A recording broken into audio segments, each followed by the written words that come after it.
So we'll go ahead with next question. Example 7.12. A sheet of brass is 50 centimeter long and 8 centimeter broad.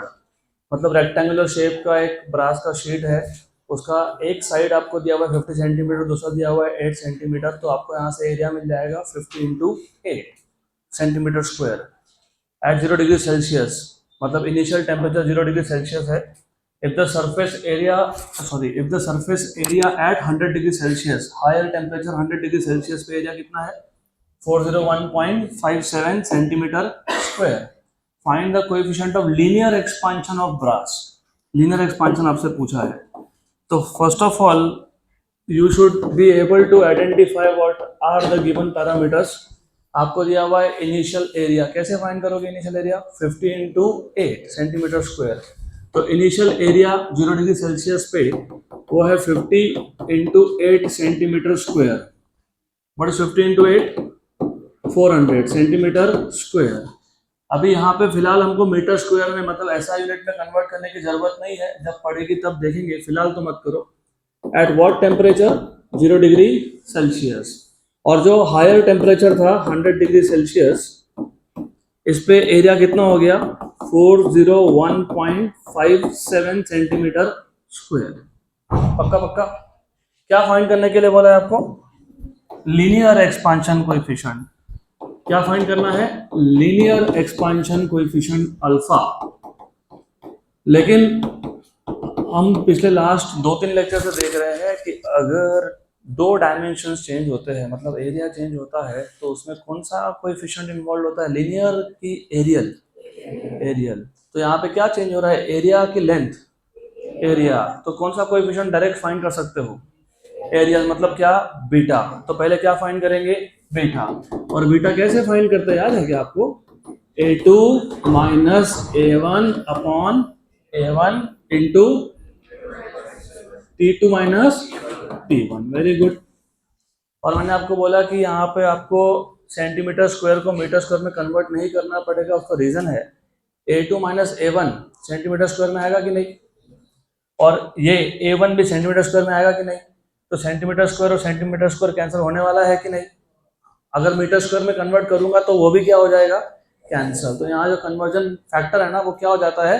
Cancel. क्या हो जाता है वो? Cancel. तो इसके लिए कन्वर्ट करो ही मत, keep it like that, centimetre square में ही रखो उसको। लेकिन हमको तो क्या चाहिए था? अल्फा। लेकिन हमको डायरेक्ट क्या मिलने वाला है? बीटा। तो याद है क्या हमने लास्ट लेक्चर में, मतलब डे बिफोर यस्टरडे, अल्फा और बीटा में रिलेशन देखा था? क्या था? Alpha equals to beta by 2। तो पहले बीटा फाइंड करो, उसका हाफ कर दो, मिल जाएगा अल्फा। तो सिंपल सॉल्यूशन, सबसे पहले बीटा फाइंड कर लेंगे, which is A2 minus A1 upon A1 T2 minus T1। A2 is 401.57, A1 is 400 upon A1 is 400. What is T2 minus T1? 100 minus 0 बराबर। तो 1.57 अपॉन 400 इंटू कितना? 100। पक्का पक्का। थोड़ी सी भी गलती की तो गए, इसलिए नंबर्स पहले चेक कर लो। करेक्ट है? करेक्ट है, good, this is right, fine. What is T2? 100। What is T1? 0। तो सारे वैल्यूज करेक्ट। पक्का पक्का। तो इसको सॉल्व कैसे करेंगे? अब it is too simple again. ये कितने जीरो? 2। ये कितने जीरो? 2। कितने हो गए? 4। 10⁻⁴। ऊपर जाके कितना हो गया? -4। तो you have 1.57 into 10⁻⁴ और डिवाइड बाय कितना है? 4। What is 1/4? 0.25। 1/4 0.25। तो अभी इन दोनों को मल्टीप्लाई करो, या फिर I will use calculator directly, divide by 4। तो 1.57 डिवाइड बाय 4 कितना आ गया टोटल? 0.3925। तो दिस इज 0.3925। 0.3925 हो गया बेटा। अब यूनिट्स भी फाइंड करने पड़ेंगे ना, सिर्फ वैल्यू बता के नहीं चलता है। फिजिक्स में तुमको यूनिट बताना पड़ता है, तो यूनिट बताना पड़ेगा। तो यूनिट कैसे बताएंगे? वापस यहाँ ध्यान दो। ये किसमें था? Centimetre square. ये किसमें था? Centimetre square. वो क्या हो गया? कैंसल। कैंसिल हो गया ना। सिर्फ कौन बचा? टेम्परेचर, और टेम्परेचर किस में था, डिग्री सेल्सियस में, तो 1/डिग्री सेल्सियस, पर डिग्री सेल्सियस बोलते हैं इसको। गुड, ये हो गया आपका बीटा। या फिर बीटा को मैं ऐसे लिख देता हूँ 3.925 इंटू 10⁻⁻5 पर डिग्री सेल्सियस। और क्या चाहिए फिर, अल्फा। अल्फा क्या आता है, बीटा बाय 2, इसको डिवाइड बाय 2 कर लो। अरे डिवाइड बाय 2 कर लो इसको, 0.19625 मतलब 1.9625 इंटू 10⁻⁻5 पर डिग्री सेल्सियस। हो गया क्वेश्चन खत्म, डन। अगला क्वेश्चन, प्रैक्टिस प्रॉब्लम नंबर 1।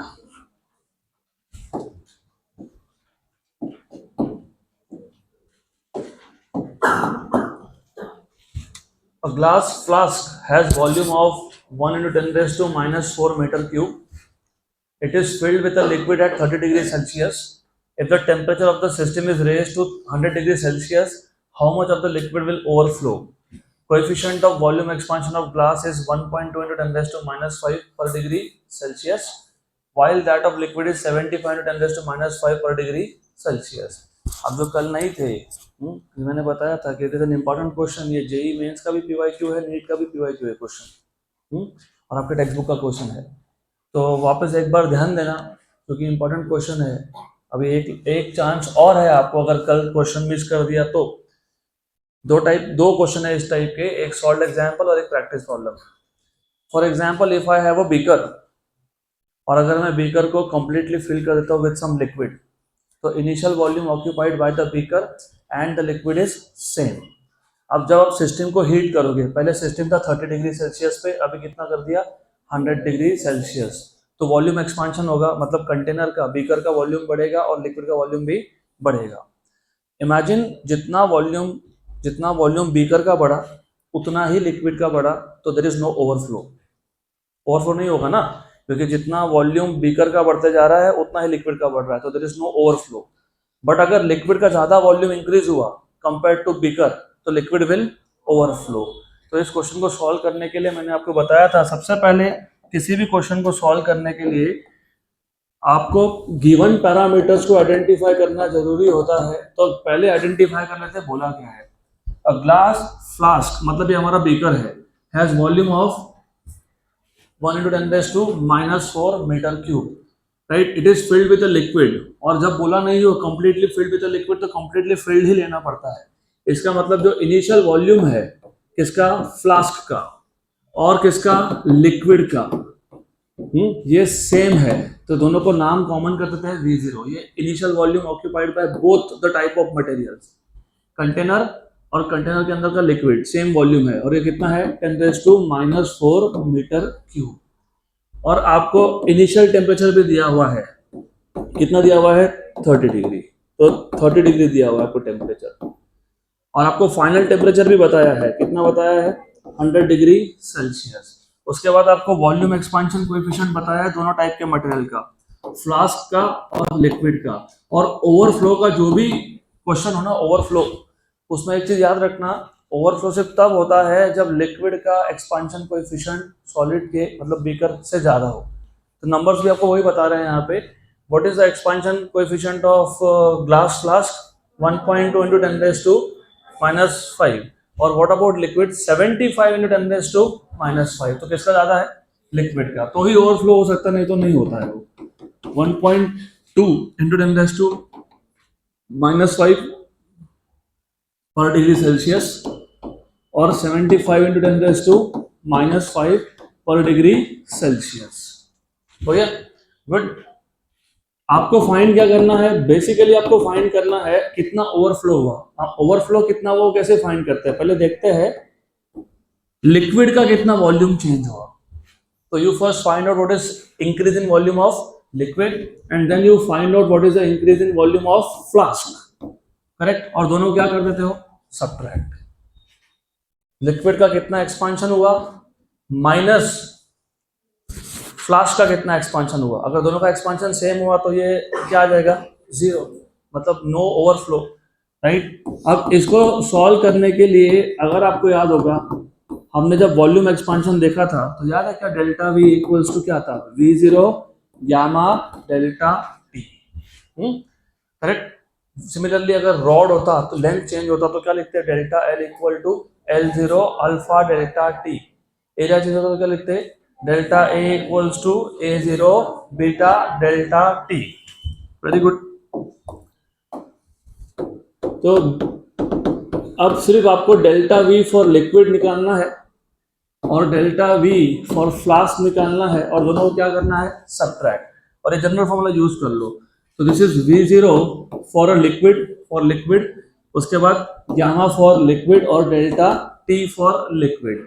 लेकिन अगर आपको याद होगा अभी मैंने बताया इन दोनों का इनिशियल वॉल्यूम क्या है, सेम है, तो इसको क्या लिखूंगा मैं, वी जीरो, और दोनों का इंक्रीज इन टेम्परेचर भी क्या है, सेम है। What is increase in temperature for both the cases, T2 minus T1, कितना है ये, 70 degree Celsius.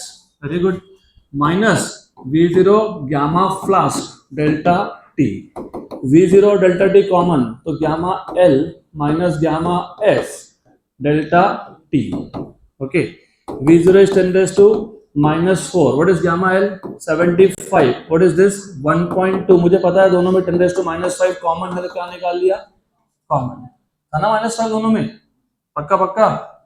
Into delta T कितना है, 70, करेक्ट।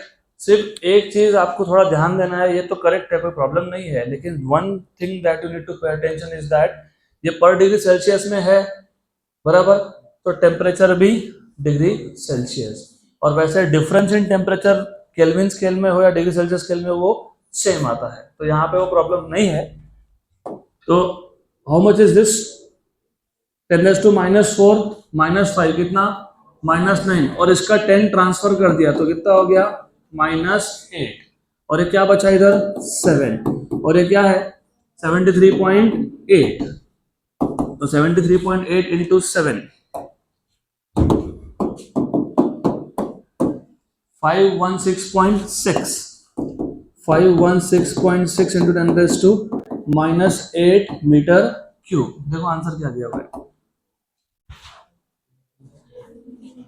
यही है, done. Next question, practice problem number 6।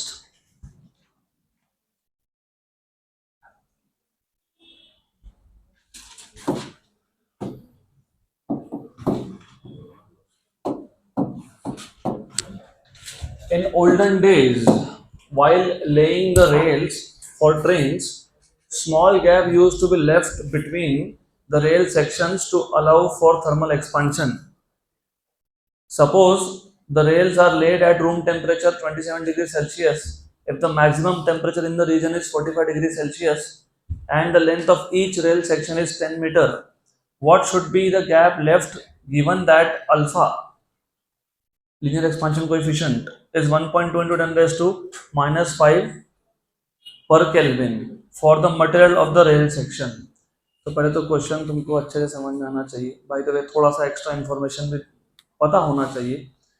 Rail मतलब पता है, ट्रेन, क्योंकि ट्रेन रेल के ऊपर चलता है, पटरी को रेल बोलते हैं, इसलिए ट्रेन को रेलवेज बोलते हैं।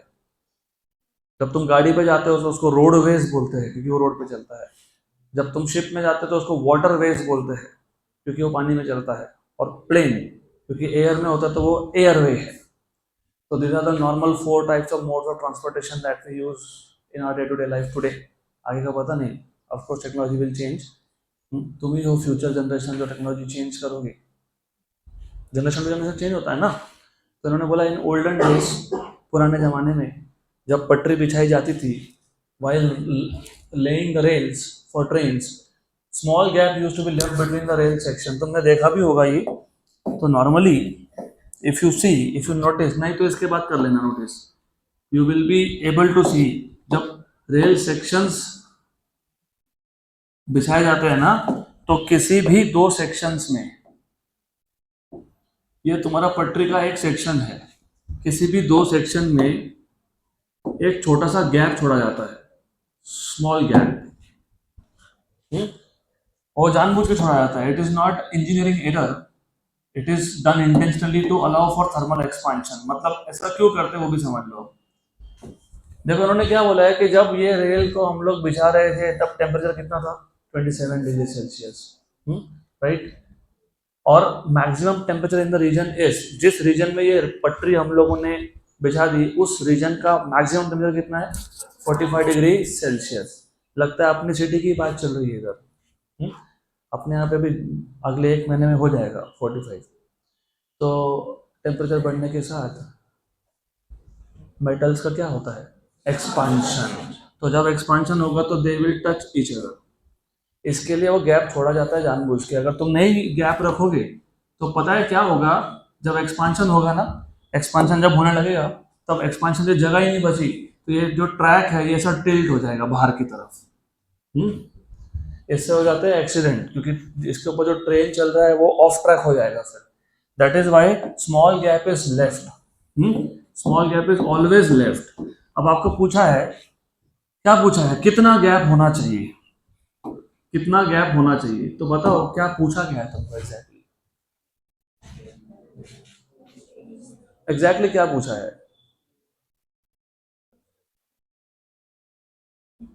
कितना गैप छोड़ना चाहिए। हीट होने के बाद ये रॉड का क्या होगा, एक्सपांशन। मतलब कौन सा एक्सपांशन, लीनियर एक्सपांशन। तो क्या बढ़ेगा, लेंथ। तो कितना गैप छोड़ना चाहिए, डेल्टा एल, बराबर। तो पूछा क्या है आपको, डेल्टा एल। घुमा फिरा के ऐसा पूछने की जगह पे कि how much is the increase in length, वो पूछ रहा है what should be the amount of gap left. तो डेल्टा एल ही पूछा है। तो सबसे पहले तो पूछा क्या है वो आइडेंटिफाई करते आना चाहिए आपको। तो गिवन पैरामीटर में अभी क्या क्या अच्छे से देख लो। Initial temperature is 27 degree Celsius. Final temperature is 45 degree Celsius. और length of each rail section, initial length L1 कितना है ये, 10 मीटर। और अल्फा कितना दिया हुआ है आपको, 1.2 इंटू 10⁻⁻5 पर केल्विन। और आपसे पूछा है कितना गैप छोड़ना चाहिए, मतलब how much is the increase in length. Simple question है ये। क्या फॉर्मूला यूज करोगे, delta L equal to initial length alpha delta T. Done, simple. अभी तो देखा था, आज ही तो बताया मैंने, delta L equal to initial length into alpha into delta T. What is L1 value, 10। What is alpha value, 1.2 into 10⁻⁻5। How much is the difference in temperature, 18। 18 degree हो गया ना, 18 डिग्री सेल्सियस मतलब 18 केल्विन का difference in temperature है। It is T2 minus T1। तो 45 minus 27 मतलब कितना हो गया, 18। तो ये क्या हो गया, 18, राइट। ये कितना है, 12 into 18। What is 12 into 18, 216 into 10⁻⁻5। तो इसको 2.16 इंटू 10⁻⁻3 मतलब 2.16 मिलीमीटर लिख सकते हैं। है क्या ऐसा answer, yes yes, done. Next question, सबका ध्यान यहाँ पे, जो गड़बड़ गड़बड़ करेगा उसी को भी अगला क्वेश्चन सॉल्व करना है। तो be careful before you even think of speaking, think twice. A blacksmith fixes iron ring on the rim of wooden wheel of a bullock cart. The diameter of the wooden rim and the iron ring are 1.5 meter and 1.47 meter respectively at room temperature of 27 degree Celsius. To what temperature the iron ring should be heated so that it can fit the rim of the wheel? Alpha for iron आपको दिया हुआ है, some value of alpha। पहले question अच्छे से समझ लेते हैं। Sentence by sentence we will read and try to understand what they are trying to say. A blacksmith fixes iron ring on the rim of wooden wheel of a bullock cart. Blacksmith मतलब लोहार। आपको पता है bullock cart, बैलगाड़ी का जो wheel होता है, अगर आपने देखा होगा तो जो अंदर का पार्ट होता है, अंदर का पार्ट जिसको तुम वुडन रिम बोलते हो, रिम वो वुडन होता है, लकड़ी का होता है, राइट। अब ये जो ब्लैकस्मिथ है वो उस वुडन रिम के ऊपर क्या फिक्स करने की कोशिश कर रहा है, आयरन रिंग। और जो वुडन रिम था उसका डायमीटर कितना है, 1.5 मीटर, और जो आयन रिंग है उसका कितना है 1.47, तो आयन रिंग का डायमीटर वुडन रिंग से कम है, तो फिट होगा क्या? नहीं। कैसे फिट होगा? अरे कैसे फिट होगा? Imagination, you have a wooden rim, ये वुडन रिम है, इसका डायमीटर कितना है 1.5 metre. You have an iron ring, you have an iron ring, ये है आयन रिंग, इसका डायमीटर कितना है 1.47, तो फिट होगा क्या इसके ऊपर? नहीं होगा ना। तो फिट होने के लिए क्या करना पड़ेगा? एक्सपांड। तो एक्सपांशन करने के लिए हीट करना पड़ेगा, करोगे कि नहीं हीट इसको? यस। तो वही तो पूछा है, to what temperature the iron ring should be heated. Initial temperature कितना था 27। To what temperature the iron ring should be heated. Wood को तो तुम हीट नहीं कर सकते, वुड ये अलग टाइप का मटेरियल है जिसका एक्सपांशन नहीं होता है, वो जल जाएगा, इट विल बिकम राख, है ना। I hope you know what is राख कॉल्ड इन इंग्लिश, पता है? ऐश। Very good. तो अभी सबसे पहले क्वेश्चन समझा क्या आपको? तो एक वुडन रिम था जिसका डायमीटर कितना है 1.5, ठीक है। एक आयन रिंग था, उसका डायमीटर कितना है 1.47। रिंग को रिम पे फिट करना है, रिंग छोटा है, रिम बड़ा है, रिंग को रिम पे फिक्स करना है, तो रिंग का डायमीटर क्या करना पड़ेगा? बढ़ाना पड़ेगा, एक्सपांड करना पड़ेगा। तो एक काम करो, तुम्हारा कंफ्यूजन कम करने के लिए ये रिम और रिंग, रिम वुडन रिम, उसको नंबर 1 से डिनोट करूंगा मैं, और जो रिंग है कौन सा रिंग है? आयन रिंग है, इसको किससे डिनोट कर लेंगे? लेट अस से नंबर 2, सफिक्स 2। तो according to the given question, diameter of wooden rim is 1.5 meter and that of the iron ring is 1.47 meter, and alpha for iron, क्योंकि alpha ये metal का ही होता है, 1.2 into 10⁻⁻5 per Kelvin, and the initial temperature was 27 degree Celsius, मतलब 300 kelvin. कितना? 300 kelvin. यहाँ पे तुमको टेम्परेचर कन्वर्ट करना ही पड़ेगा, you do not have any choice, करना ही पड़ेगा। क्यों? क्योंकि अल्फा किस में दिया था? पर केल्विन। तो टेम्परेचर पे किस में होना चाहिए? केल्विन में। किस में होना चाहिए? केल्विन में। और तुमको फाइंड क्या करना है? अरे फाइंड क्या करना है? अरे फाइंड क्या करना है? Final temperature. रिंग को रिम पे फिट करने के लिए रिंग को हीट करना पड़ेगा, तो रिंग का टेम्परेचर बढ़ाना पड़ेगा। तो फाइनल टेम्परेचर पूछा है ना, T2 पूछा है। क्या पूछा है? T2। हीट किए बिना एक्सपांड होगा क्या वो? नहीं। अब मेरे को बताओ फॉर्मूला क्या यूज करेंगे? This is interesting now. क्या फॉर्मूला यूज करते हो? What is alpha by the way? Delta L upon L into delta T, बराबर। डेल्टा टी होता है T2 minus T1। Delta L is a change in length, final length minus ring का final length कितना करना पड़ेगा? 1.5, क्योंकि otherwise fit होगा क्या वो? नहीं। तो यहाँ पे क्या लिखेंगे? D1, और इनिशियल कितना है? D2। तो D1 is the diameter of rim, D2 is the diameter of ring। Ring का डायमीटर तुमको कम से कम रिम जितना करना पड़ेगा फिट करने के लिए, है कि नहीं? पक्का पक्का। अपॉन इनिशियल किसका? हम लोग किसका एक्सपांशन कर रहे हैं? रिंग का कि रिम का? रिम का एक्सपांशन कर रहे हैं, रिंग। तो इनिशियल किसका? रिंग के लिए क्या बोला है? D2। क्या बोला है? D2। तो इधर गड़बड़ मत कर देना, ये इनिशियल उस मटेरियल का जिसका एक्सपांशन कर रहे हो। तुम वुड का एक्सपांशन कर नहीं रहे हो, तुम किसका कर रहे हो? किसका कर रहे हो? आयन का। तो आयन का लिखा है। तो बन गया फॉर्मूला। अभी रुको जरा, क्या चाहिए था तुमको? T2। तो मैं इसको इधर लाऊं क्या? लाया, वेरी गुड। और इसको यहां ले जाओ क्या? ले गए, वेरी गुड। तो T2 equals to D1 minus D2 upon D2 alpha plus T1। पक्का पक्का, गुड गुड, श्योर श्योर, 100%। अब मैंने आपको बोला था कि ये कंपलसरी है कन्वर्ट करना, क्यों बताता हूं मैं।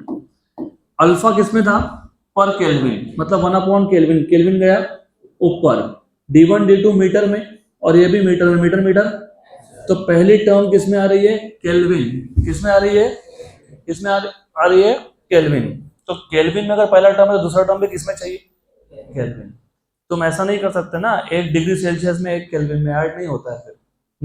कभी ऐसा किया है क्या, 2 metre plus 2 centimetre equal to 4 metre, नहीं होता ना। तो वैसा यहाँ पे भी नहीं होता, यहाँ पे भी क्या करना पड़ेगा, दोनों को सेम यूनिट्स में, इसलिए T1 को भी किस में कन्वर्ट किया, केल्विन में।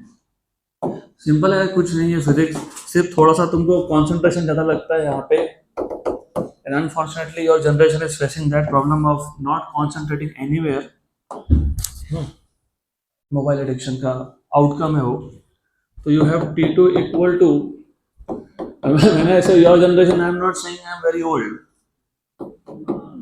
You are Gen Z, हम थोड़े से पुराने वाले हैं, correct? You are updated model, of course. So what is D1 minus D2? What is D1? 1.5 minus 1.47. 1.47. What is alpha value? 1.2 into 10 raised to minus 5. Plus T1. How much is T1? Kelvin में बता ना, कितना था, 300। सही है, good. ये कितना है, 0.03 अपॉन 1.47 इंटू 1.2 को मैं 12 इंटू 10⁻⁻⁶ लिख सकता हूँ ना, उसको वैसे लिखेंगे, बराबर।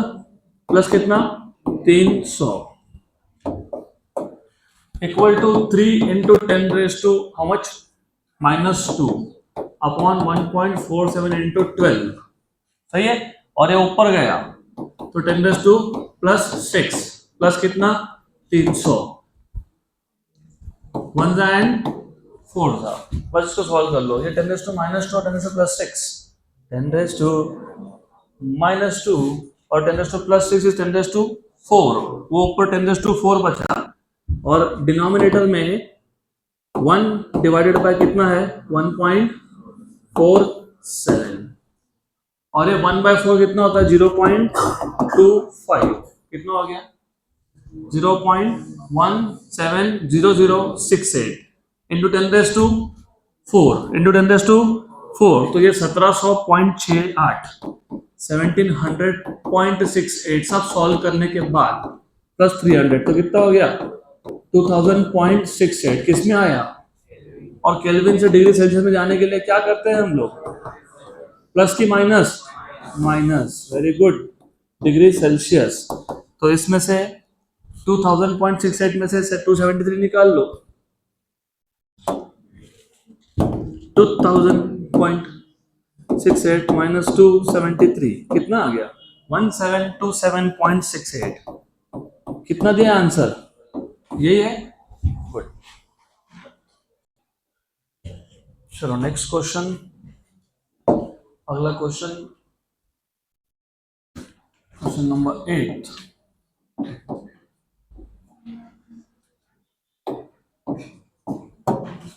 In a random temperature scale x, water boils at 200 degree x and freezes at 20 degree x. Find the boiling point of a liquid in this scale if it boils at 62 degree Celsius.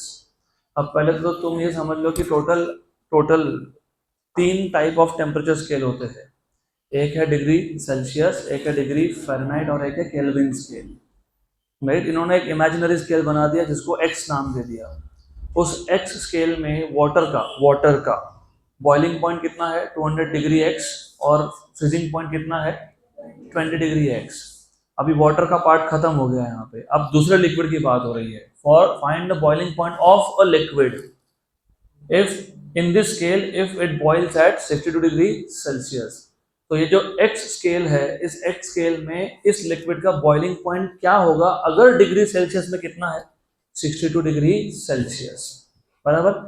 तो जैसे हम लोगों ने, अगर आपको याद होगा, degree Celsius से फ़ारेनहाइट में कन्वर्जन के लिए एक इक्वेशन बनाया था, वैसे यहाँ पे भी बनाना पड़ेगा। अब वो कैसे बनाते हो देख लो, मैं डायरेक्टली सॉल्यूशन पे आता हूँ। तो पहले सॉल्यूशन पूरा समझ लेते हैं अच्छे से। इफ़ यू रिमेंबर, हमने ग्राफ प्लॉट किया था, हमने एक्स एक्सिस पे प्लॉट किया था temperature in degree Celsius scale, और यहाँ पे प्लॉट किया था temperature in X scale, correct. फिर if you remember degree Celsius scale में फ्रीजिंग पॉइंट क्या होता है, क्या होता है 0 डिग्री सेल्सियस, राइट, करेक्ट। तो एक्स एक्सिस की वैल्यू 0, तो वो पॉइंट कौन से एक्सिस पे लाया करता है, वाई, कहाँ लाया करता है, वाई। तो ये जो है ये है फ्रीजिंग पॉइंट या आइस पॉइंट, डिग्री सेल्सियस में 0, लेकिन एक्स स्केल में कितना 20, कितना 20, मैं नहीं बोल रहा हूँ, क्वेश्चन बोल रहा है। फिर boiling point of water degree Celsius scale में कितने पे आता है 100, और इस स्केल में कितने पे आ गया 200, तो ये 100 और ये कितना हो गया 200, हाँ कि ना, पक्का पक्का, गुड।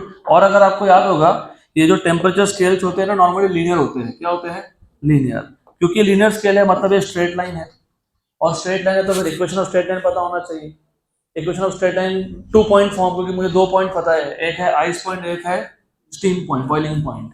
याद है क्या था, y minus y1 upon y2 minus y1 equal to x minus x1 upon, very good, y मतलब क्या, temperature in which scale, x scale मतलब tx, माइनस y1 मतलब क्या वैल्यू आई 20, y2 मतलब कितनी आई 200, और ये कितना आया 20, कितना आया 20, x मतलब क्या tc, माइनस x1 कितना है 0, क्योंकि आइस पॉइंट डिग्री सेल्सियस में कितने पे आता है 0, x2 कितना है 100, माइनस कितना है 0, तो tx minus 20 upon 180 equal to tc by 100, बराबर। तो स्केलिंग सेम ही हो गया ना, ये कितना हो गया 9, ये कितना हो गया 5, पक्का पक्का, श्योर। तो मैं ऐसा लिख सकता हूँ क्या tx minus 20 equal to 9/5 times of tc, कर सकते हैं क्या, यस। तो tx इक्वल टू कितना हो गया 9/5 टाइम्स ऑफ tc प्लस कितना 20, और अब हमको क्वेश्चन में tc की वैल्यू दी हुई है 62 डिग्री सेल्सियस, तो therefore tx equal to 9/5 times of tc कितना है 62 प्लस कितना 20, नीचे 5 दिखे ना तो multiply divide by 2, multiply divide by, नीचे 5 है तो क्या करोगे मल्टीप्लाई डिवाइड बाय 2, क्यों करते हैं बताता हूँ, ये 5 into 2 कितना हो गया 10, 62 का डबल 124, 124 बाय 10 12.4, तो सीधा सीधा तुमको मिल जाएगा 9 into 12.4 प्लस कितना 20, बस अभी 12.4 को 9 से मल्टीप्लाई करो